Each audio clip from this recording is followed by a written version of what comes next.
Hello, my dear friends. Today we will read the diary of German non-commissioned officer Schmidt Albert, who served in the 2nd Company of the 36th Panzer Regiment. This diary gives a detailed description of his participation in the invasion of the Soviet Union on June 22, 1941. His notes reveal that the Red Army did not flee from the enemy, but fought fierce battles with the German troops. According to the reaction of the author of the diary, the German soldiers certainly did not expect that such brutal battles awaited them. Well, now let's begin. June 21, 1941. The instruction on the enemy is held. Money is received by us. The maintenance training is in progress. The Russian soldier is cruel. Anyone captured by the Russians will be maltreated and killed. The Russians are a double enemy to us. Firstly, as communists, and secondly, as a state. The Russian weapons are good, and they fight to the end. Their command is weak. June 22nd. At 5 a.m., we get up. At 8 a.m., we march. At 9 a.m., the infantry moves forward and builds up an advanced striking force. Then we attack the enemy. We are part of the 6th Army, under the command of General von Reichenau, and the army is part of von Kleist's group. It is lunchtime. At 1:30 p.m., the order is to load up the vehicles. We may fall under enemy fire. We are on the road. I'm in the lead marching outpost. Approximately 20 enemy bombers are attacking us. One by one, bombs fall on us. We hide under the tanks. One motorcyclist from our platoon is killed. A shrapnel hit him in the back. We moved forward a few hundred meters away from the road. The enemy bombers came after us again. The explosions sounded from all sides. The fighter planes bombard us. There was no sign of our planes. The war against the Russians is going to be hard. So the war with Russia broke out on Sunday. Today at 3 a.m., 52 artillery batteries opened fire. The artillery moved forward by evening. The riflemen have to fight for every inch of land. The road in front of us is torn up. We fight against Bolshevism. At 10 p.m. we listen to the radio. Then we get to sleep inside our tanks. The right flank is totally exposed. The artillery begins to fire also. Can we sleep in peace? June 23rd. All morning we were attacked by bomber raids. One bomber was destroyed by anti-aircraft artillery and 2 of our fighters. There is a very big shortage of air force in this section. The city in front of us is defended stubbornly. There is only one bridge across the Bug River. The Russians destroy it regularly. The Russians throw more and more forces against us, and there are few of us. There's a fierce battle. At 11:30 a.m., the order is to get ready. The vehicles are ready. At 12:30 p.m., we go on the offensive. Until now, we've been in German territory, but now we're moving across the border. Our artillery supports us as we cross the bridge. The fight begins. The 3rd platoon of our company carries out a special mission for the infantry. 1 hour later, we move on. Our majors order us to capture 2 pillboxes. The Russians fight hard, but they are forced to pull back. After a hard battle, the pillboxes are taken. The Russians have lost 2 killed, 1 wounded, and 2 men captured. We have no losses. We move through the city. The city has been taken by other tanks. We move on without halting. At 9:30 p.m., we settle down for the night. We'll move on pretty early. The enemy defends hard, but they must retreat. The day is very hot and dusty. At night, we are disturbed by mosquitoes. It is hard to bear. Now we go to sleep inside the tank. June 24th. The night was peaceful. At 4:30 a.m., we should be ready to march. Our fighter planes showed up. We will have a long march today. Today we are not in the head marching outpost. The column is halted. The enemy artillery shells us. We move on the left along the road. The shells howl over us. The motorcyclists and anti-aircraft artillery pull up to us. By 7:50 a.m., we had covered a distance of 3 kilometers. The 1st and 4th companies entered the battle. We stand in front of a big village and wait for the order to attack. The artillery shells us. The village burns partially. Yesterday, we were in gas masks for an hour. At 11:25 a.m., the enemy pulls back. We are back in the lead company. The 2nd platoon is the leading platoon. The core of the company is always at the lead platoon. At 2:05 p.m., the heat is unbearable, and there is a lot of dust. We move on. Several hundred meters from the forest, the company takes a combat order. The head platoon is still on the road. I turn off the road to the right. One tank is down. I move across the road and take the left, along the road.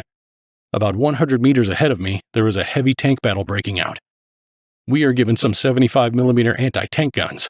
I pass the commander and tank number 232, which has been damaged and discharged all its shells. We arrived on time.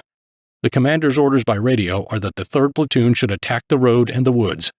I break through and go by myself along the road. I fire a short burst and move forward rapidly. 2 tanks, which were set on fire by my squad, have blocked the road. It was late in the afternoon when the battle ended. I can't fully describe it all. It would be too much. The commander and his gunner are killed. Tank number 233 burned with the gunner. Our casualties are 5 wounded. In total, we lost 4 tanks. 3 tanks were repaired. June 25th. We are assigned a new commander, Senior Lieutenant Gorenshooter. I am a tank commander from now on. The offensive goes on.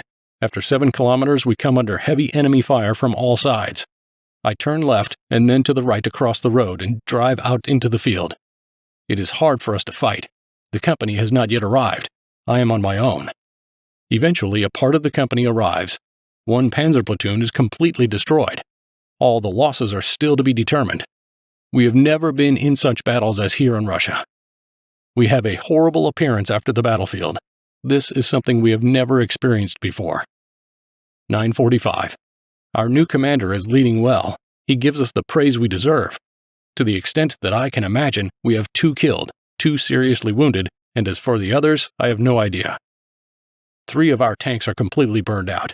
The aviation is also bombing us now. Until now, we haven't seen any of our dive bombers here yet.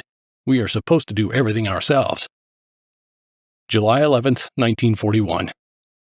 At 6 p.m. we began to march. 62 kilometers left to cover. We marched all night. We are getting closer and closer to Kiev. There are burnt guns, vehicles, and destroyed tanks on both sides. 1 tank ran into a mine. There is the smell of death in the air. July 12th. We will soon be close to our target. The Russians burnt their own houses so that we will have no shelter, but they will not stop us with that. The Russian bombers and fighter planes were flying everywhere, but they cause us no harm. July 13th. I don't know whether we will stay here today. We stand near Kiev. The 13th Division is ahead of us still. In the early morning, 60 bombers and 24 fighters flew over us that way. July 14th and 15th. Those were awful days.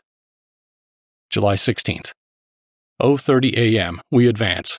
At 1:30 a.m. we pull back to our former positions. The enemy's bombers and fighters attack.